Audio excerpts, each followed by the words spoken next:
দাঁড়ানো। তো প্রথমেই বলি, আমি রূপশিখা দাস। আমি প্রায় 2020 থেকে এই WBCS ফিল্ডে এসেছি পড়াশোনা করতে। তো আমার সম্পর্কে মামা হয়, অনেকেই জানে অনেকেই জানে না, তাই আরেকবার বললাম। তো তোমরা যারা এখানে পড়তে এসে মামাকে চিনেছো, তার থেকেও বেশ কিছু বছর আগে থেকে, মানে আমি জন্ম থেকেই শুনে আসছি মামার কথা, মামাকে দেখেছি, তার পড়াশুনো এই সব কিছু শুনেওছি।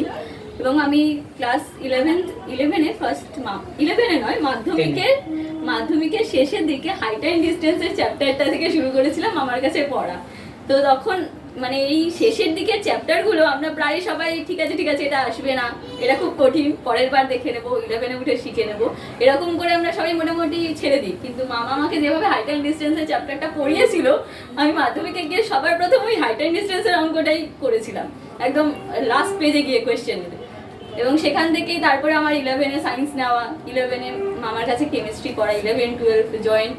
সেই 11-12-এর পড়াটা খুব খারাপভাবে আমি পড়েছি, একটু বেশি উঠছিলাম। এবং তারপরে খুব খারাপ একটা রেজাল্ট হয় এবং কলেজে ভর্তি মানে প্রসেসটা আসে। এবং কলেজে ভর্তির ক্ষেত্রে আমার কিছুই কখনো জানা ছিল না, এবং আমাকে গাইড করার মতনও বাড়িতে কেউ ছিল না, কারণ আমাদের বাড়ি থেকে কেউই মানে এই কলেজের ব্যাপার, ভর্তির ব্যাপারটাই অবগত ছিল না।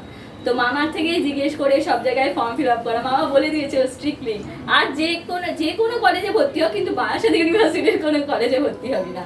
তো আমি ওই জন্য বারাসাত ইউনিভার্সিটির কোনো কলেজের ফর্মও ফিল আপ করিনি।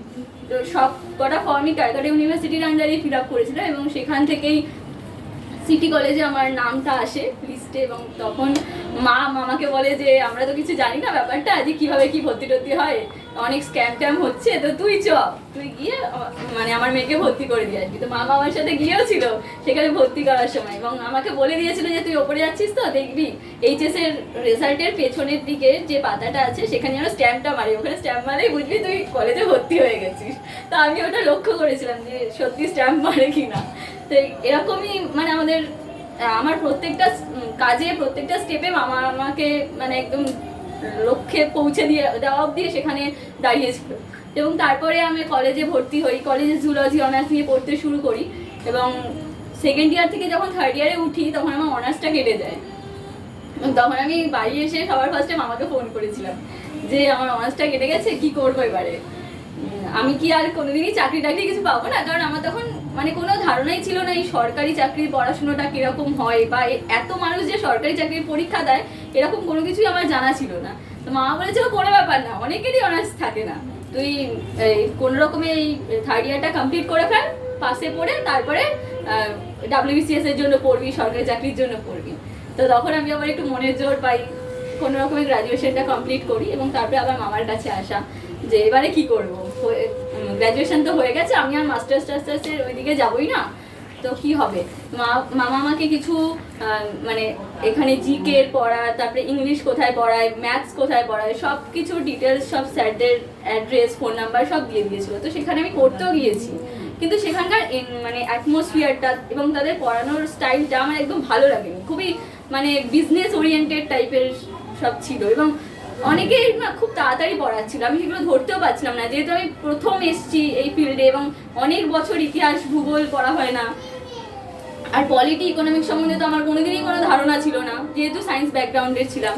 তো তারপরে আমি ঠিক করি যে আমি আর পড়তে যাবো না, এবারে যা করবো বাড়ি থেকেই করবো। এবং মামার থেকে আমি বইগুলোরও সব নাম জেনে নিই যে কোন বই কোথা থেকে পড়লে ভালো হয়।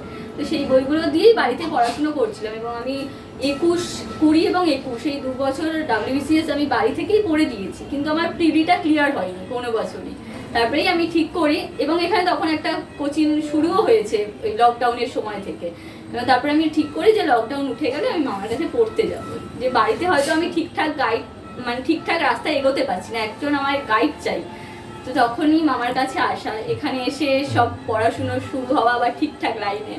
এবং এখন এই 23-24-23-এর WBCS মেন্সটাও দিয়েছিলাম, কিন্তু কিছু নাম্বারের জন্য হয়নি, প্রিলিটা দিয়েছিলাম, কিছু নাম্বারের জন্য হয়নি।